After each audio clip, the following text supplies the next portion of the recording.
Hey everybody, this is Linda with Bedtime Bible Chat. I hope y'all had a wonderful Memorial Day holiday and spent time with family and friends. And if not, then just enjoyed your peace and quiet and communed with the Lord.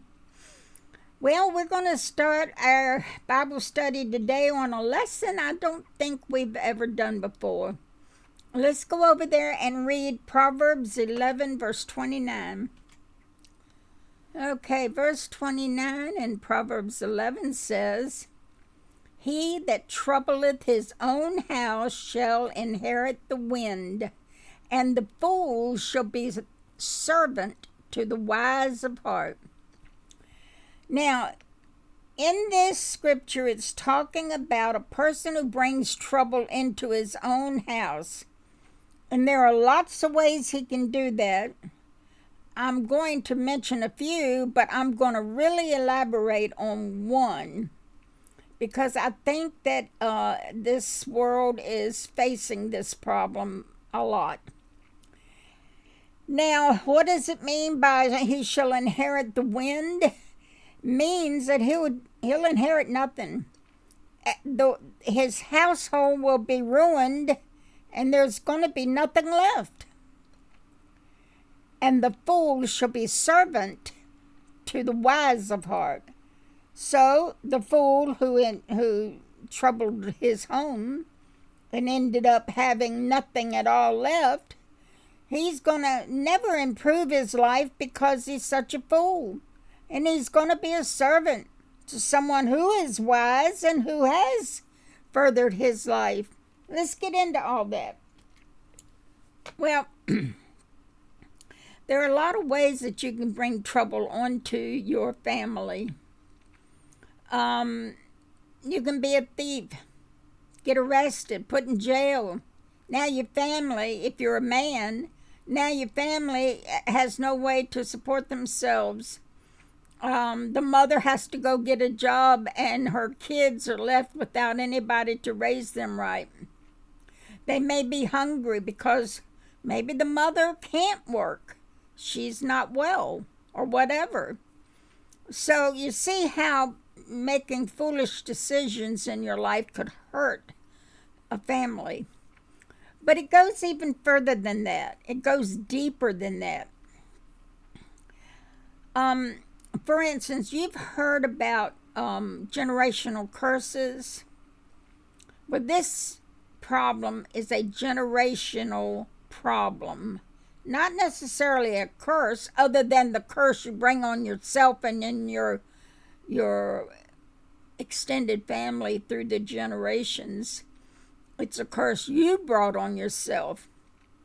For instance, say you have an addiction.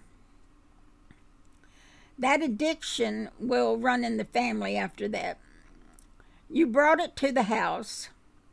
And I don't know if you know this or not, but your children will do what you do. If you're smoking pot around your kids are going to smoke pot. And I don't care what you out there say. You can fool yourself into believing that pot is not a gateway drug. But let me tell you something. My entire family are drug addicts. I know pot is a gateway drug because that's how they got started. So don't tell me that it's not when you just trying to make your sin be acceptable. It is a gateway drug. My entire family got on it through pot. Nowadays, pot has stuff in it that makes it even stronger and even harder to get off of. So now your kids are going to get on it. And they're going to go into harder drugs and harder drugs. My husband's father was an alcoholic, serious alcoholic. So my husband was an alcoholic. When he wasn't drinking, he was the perfect husband. But the spirit of addiction got in him, and he was never violent. He was one of those peaceful, funny drunks. But he drank up every dime we had. But then our children became addicts from drugs. Me, I've never been on drugs of any kind. Heck, I don't even take prescription drugs from anything that I might come down with. When I had my surgeries, I wouldn't even take painkillers then. And I want to explain to you why that happened to me when my mother was such a serious alcoholic. How did I keep from being a serious alcoholic? How did my grandchildren keep from being addicts? I'm going to explain that to you now to demonstrate this verse. And not to get your sympathy for my past. It's all good. It turned out good. God is in control at all times. But my mother was a serious alcoholic. I was about 7 years old. My sister was about 3. And we were at my aunt's house, and her children were about 12. Her 2 girls, 12 and 14, something like that. And they left the house and locked the house up and left us outside and said they'll be back in a few minutes. They didn't come back. We stayed at a neighbor's house. Their mama, my aunt, she came back. But her husband wouldn't allow her to take us and take care of us. So we stayed at the neighbors until school started. And then she had to call the welfare department on us. That's what it was called back then. It wasn't called DHS. And because she had a house full of her own children, she couldn't legally afford, or could she afford to put us in school. So we were taken from my mother legally. I remember the court date. You're going to laugh at this. I got to tell you something funny so that the story won't be as sad as it sounds. I remember the court day, and I don't know why they did this, but the judge and the lawyers and all of them, they told me and my sister, 7 and 3, to go upstairs. There was a empty chambers that we could stay in until after court was over. So they took us upstairs. And you know those long tables that the lawyers sat behind? Well, my sister and I got on top of those tables like they were a stage. Now remember, I've always been a singer. Even as a child, I was a singer. And Connie Francis had this song out called Lipstick on Your Collar. Lipstick on your collar. Remember that? Well, we get up there and we had a routine, my sister and I, on how we were doing it. Lipstick on your collar. Told little tale on you. Well, we had this show going on with just she and I standing on those tables. We got so loud that downstairs where the court was going on, they had to send somebody upstairs to us to tell us to shut up. Well, I'll never forget that as long as I live. So they took us from my mama. We got put in foster homes. Some of them were extremely abusive. Extremely. And some of them were Christian foster homes. And they were loving and caring. But they were all temporary until they found a home that would keep us permanently. Which is where we ended up. And that woman was very brutal, very abusive until the last year or 2 of my being there. But during that abusive time, we were in church all the time. Yeah, I know what you're saying. But hey, it led me to Jesus. When I was 16, I think it was, I came to Jesus. Of course, I was singing still. I was singing publicly when I first came to the foster home. We were the first welfare children Hopewell, Virginia ever had. And the schools didn't know what to do with us because they didn't know how to treat a welfare child. But in the school that I was in, I was singing on stage during particular programs. I think by now I'm about 9 years old at that time. Well, when I was in the church that my foster family started, I traveled with the pastor and the deacon's wife. That we had a trio, and I would sing solo too. And we would travel all over Virginia to different churches singing. And as hard as it was to live in that household, oh God, you don't know how hard.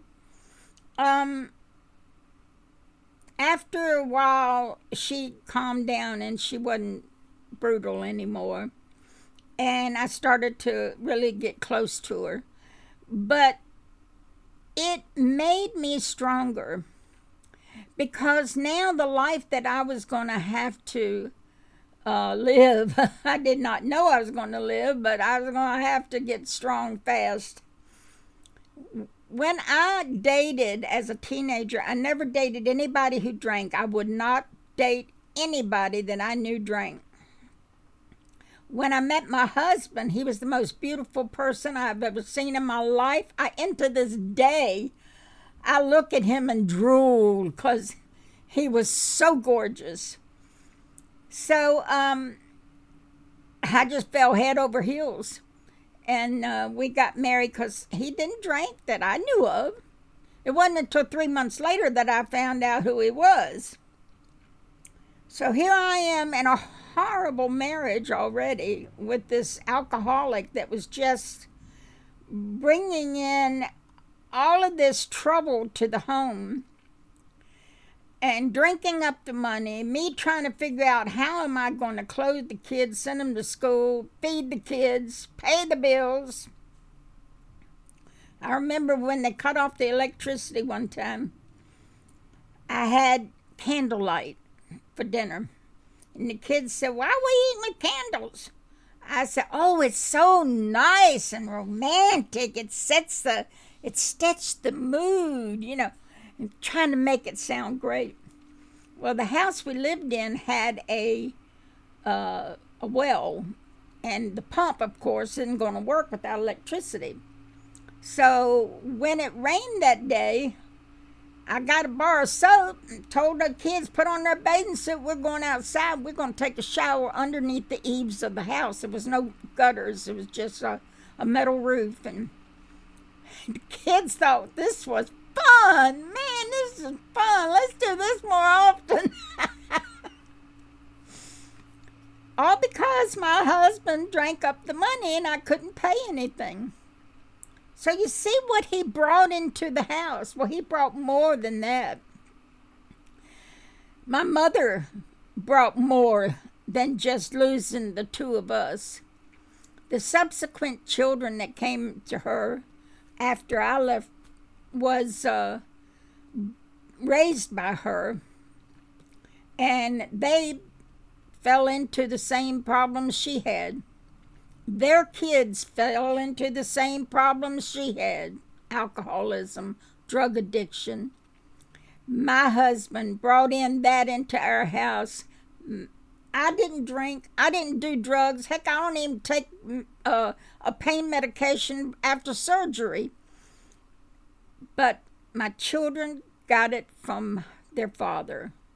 The spirit of addiction was brought into our home by their father. Now, my daughter's children, they aren't like that. Why? Because I raised Jamie, and Patrick and Eric was raised by their father. So they weren't around their mother during this time, but just a short amount of time, long enough to be taken away from her because of her addiction.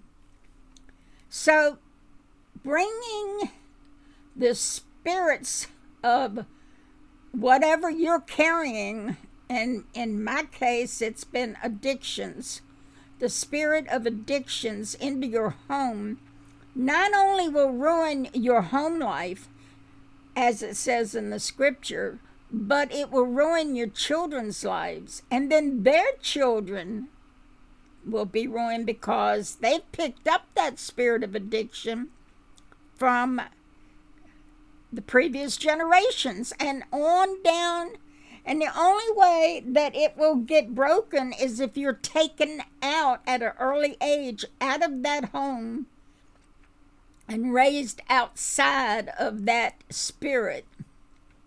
So that's what this verse is talking about. If you, or let's go over here because I've forgotten the words. If you bring trouble in your home, then you inherit the wind. I want to elaborate on that more. Now, that trouble doesn't have to be addiction. It could be breaking the law. It could be a mother screaming at her kids from the top of her lungs. Then her kid's going to show her disrespect. And then when they have kids, they're going to harm their children by screaming at them. That hurts the child emotionally. I can tell you from experience, it does hurt the child. Anything that is harmful to the family, from being lazy and keeping a dirty house. The kids get used to that. This is normal, okay? When they grow up, they're going to do the same thing. They're going to keep a dirty house. Father doesn't work because he's too lazy. Now the kids, when they grow up, they're going to be too lazy to work too. It doesn't matter what trouble and what degree of trouble you're bringing into the house. You're going to hurt the home life and every generation after. It becomes a generational curse, sadly. But it's a curse you bring on yourself. So that is our lesson here today. You just don't realize. I mean, I'm telling you from someone who's lived through so much horror, so much torture, so much abuse, that I didn't bring on myself. My husband or my mother, they brought it on us with their trouble. And didn't matter that I was a teetotaler. Didn't matter that I didn't do drugs, because it didn't save my children, because they picked it up from their father. And had I stayed with my mother and had her raise me, I would have been just like her. But the Lord had mercy on me. He had me taken away. And yeah, I went through hard times. But those hard times strengthened me so I could get through coming years, like 34 years of marriage to an alcoholic, like losing my 4-year-old grandson, like losing all of my family members. All of that I was able to get through. I did go crazy for a while when I lost my husband, because I did love him. I loved the man I thought I married, not the man I ended up with. But I got to see the man I thought I married enough to make me stay with him, if that made any sense. So the lesson here is, you need to find out what your troubles are that you're bringing into your home, no matter how small, no matter how large. Find out what they are and stop it before it ruins generation after generation. And how do you find out? When you commune with the Lord, you can say, Lord, Show me where my troubles are that I'm bringing into my home and ruining my children with, my grandchildren, and so on, because I don't want to harm them. When you commune with the Lord, you can get all kinds of things accomplished if you really wanted to. But most people just sit there and don't really ask Him these hard questions about themselves. They don't want to know that they aren't as perfect as they think they are. They just don't ask the questions. So ask the hard questions. What am I doing that I'm not aware of that I can correct so I don't ruin my family? Give you one last example. My foster mother, she used to yell at us, top of her lungs all the time. I was with her for 10 years. And when things got bad in my home with my alcoholic husband, I screamed and yelled too. But one day after my husband died and Jamie came to live with me, I spoke wrong to him, and he never heard me do that before. And he brought it to my attention. And I just never realized I had done that. I never realized for 1 minute that I was talking like that.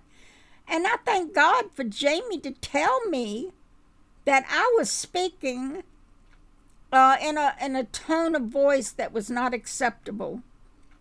And when he did that, I stopped it. I never wanted to do that to start with. So you see, you don't even know you're doing some of the bad things that you're doing. Ask the Lord, and He'll point them out. And do some soul searching. Really, really, really pay close attention. You'll find out stuff about yourself. You'll find out you ain't as great as you thought you were. That's a hard pill to swallow. I've been there, done that. Okay, guys, there you have it. I hope this helps someone, because if you look at everything that's going on in the world today, you will see exactly what I'm teaching you today is happening. You will see that spirit, whatever spirit is causing this, and this to happen, that spirit is running crazy today. Whew, it's kind of scary to look at, but it's out there. Lots and lots of spirits out there. So I hope to see you tomorrow on Bedtime Bible Chat, if the Lord's willing.